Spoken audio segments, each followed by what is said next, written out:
Vamos a conocer sobre un contrato de venta que puede resolverse según lo contempla el artículo 1533 del Código Civil, por ejercicio del derecho de retracto.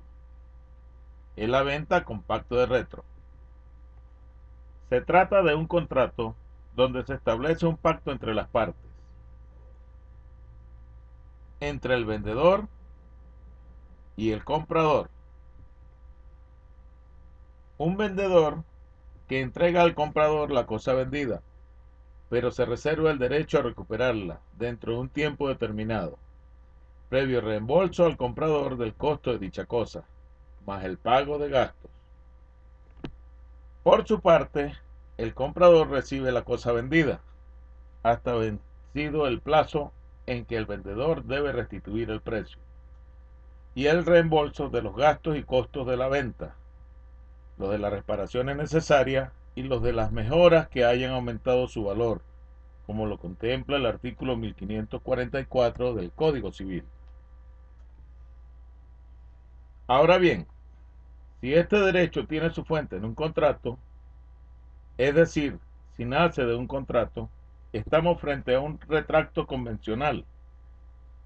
Pero si deriva directamente de la ley, estamos frente a un retracto legal. Es decir, que la venta con pacto retracto puede ser retracto convencional y retracto legal. Vamos a explicar entonces en qué consiste cada uno de ellos. Tenemos que el retracto convencional es un pacto. El vendedor se reserva recuperar la cosa vendida mediante restitución del precio y el reembolso de los gastos expresados en el artículo 1544 del Código Civil, según lo expresa el artículo 1534 del Código Civil. Por su parte, Rodríguez Ferrara define como el derecho que se reserva el vendedor de rescatar la cosa vendida mediante el cumplimiento de las condiciones impuestas por la ley, que como se ve considera los elementos del mencionado artículo 1544. Estas definiciones del retracto convencional nos dejan claro que el retracto es un pacto de la venta y es un derecho facultativo.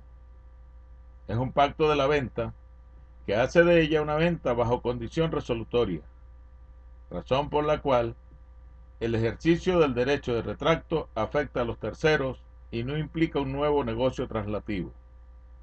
Es decir, cumplida la obligación, no es necesario realizar documento de transmisión de propiedad.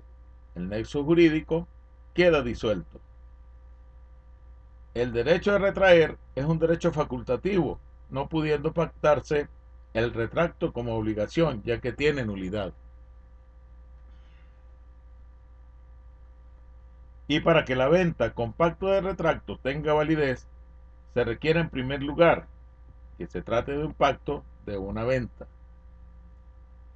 que el derecho de retraer no se estipule por un plazo mayor de 5 años. Claro que la ley permite que se puedan establecer prórrogas después del tiempo acordado y debe convenirse antes de expirado el plazo inicial.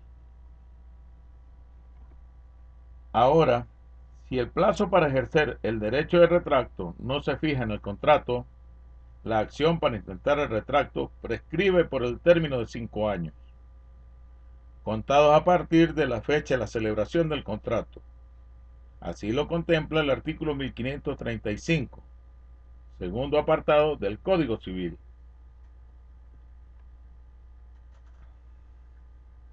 Ahora, ¿quiénes pueden ejercer este derecho?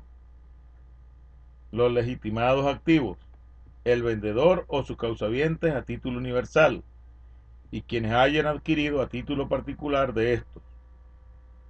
Pues el derecho de retracto se puede ceder, pero en caso de pluralidad de vendedores o de herederos del vendedor, se debe tener en cuenta algunas reglas. Primero, Si varias personas venden en conjunto y por un solo contrato un fondo común, o si un solo vendedor ha dejado varios herederos, quien compre no puede ser obligado a consentir en rescates parciales. En todo caso, si no hay acuerdo entre los vendedores o los herederos, puede cualquiera de ellos verificarlos en totalidad y por su propia cuenta, pues el comprador ha adquirido la cosa como un todo y no como una suma de partes. Además, se evita que el comprador quede en comunidad contra su voluntad. Claro que queda a juicio del comprador no oponerse al rescate parcial. Segundo,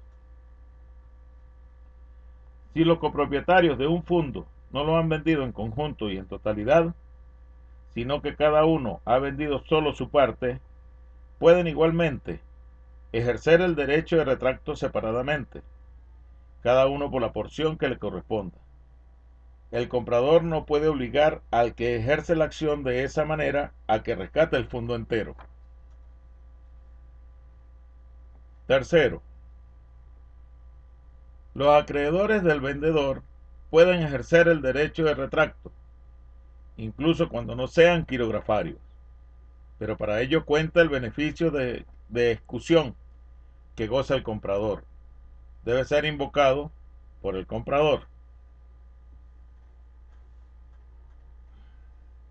Se requiere de capacidad y poder para ejercer el derecho de retracto, es decir, capacidad o poder para realizar actos de disposición, tal y como rige en la materia de derecho común.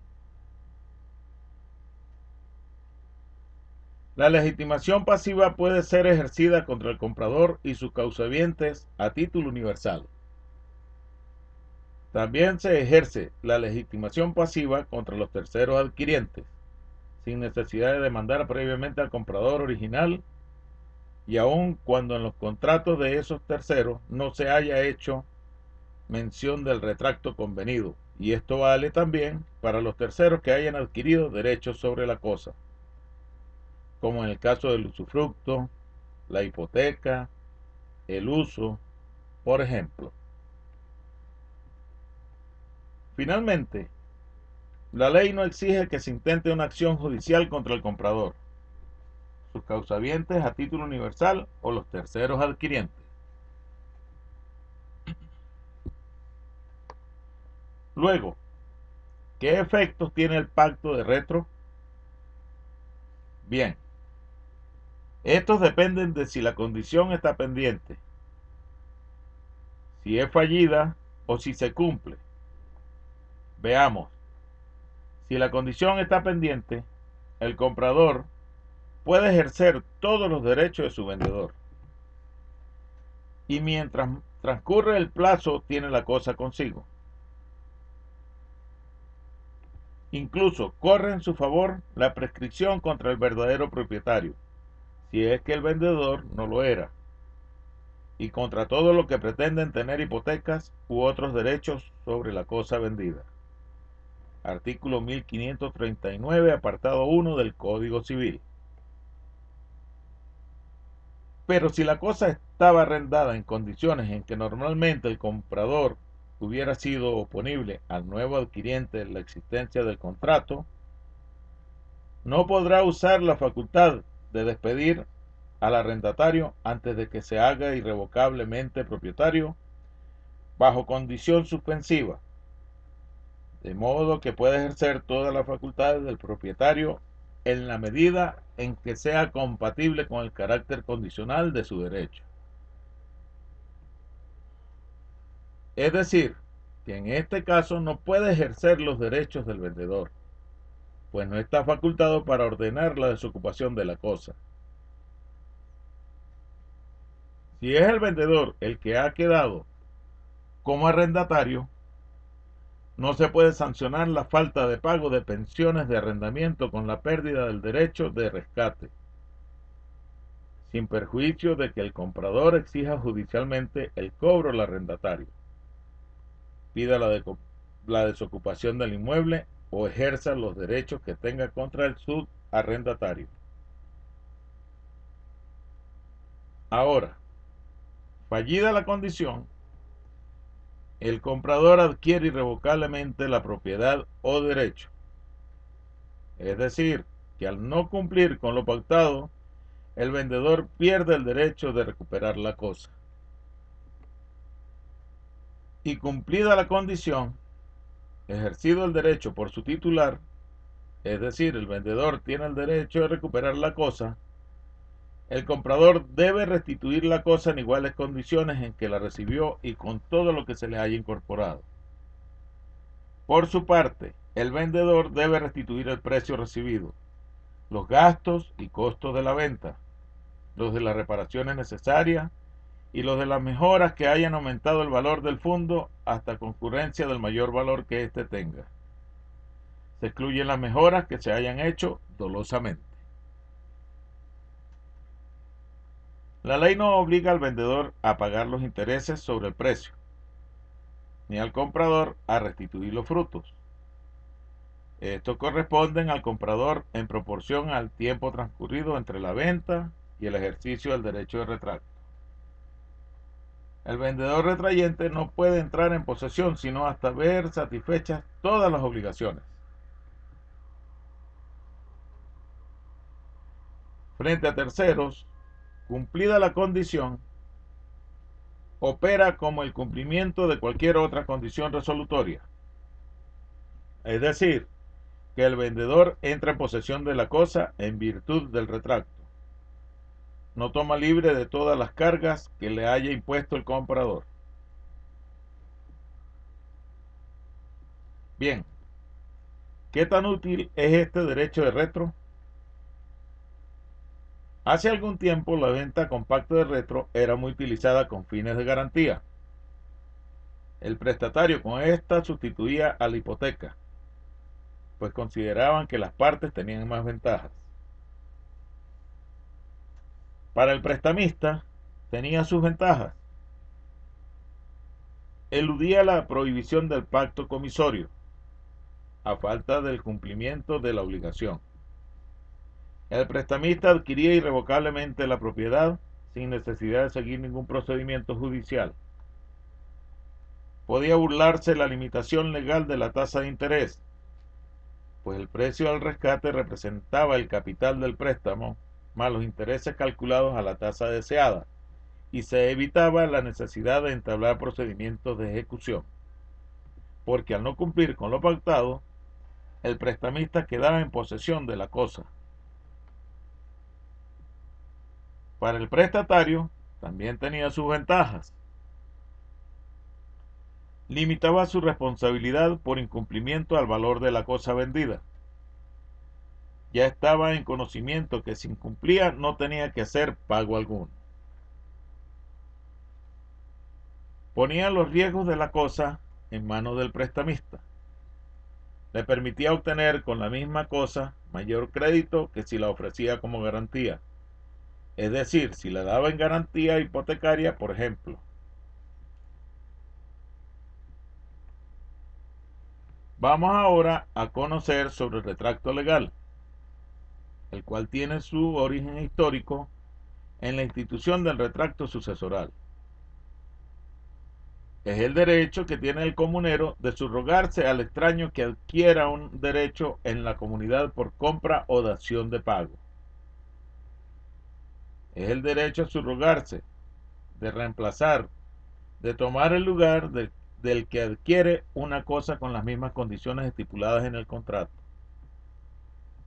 A semejanza del retracto sucesoral, el retracto legal es un medio de circunscribir el estado de indivisión y las operaciones de partición de los comuneros, originales eliminando a cualquier extraño. Según la jurisprudencia, se trata de un derecho de adquisición preferente. ¿En qué supuesto aplica el derecho de retracto legal? Primero y principal, que la adquisición sea hecha por venta o dación de pago. La adquisición de un derecho en la comunidad.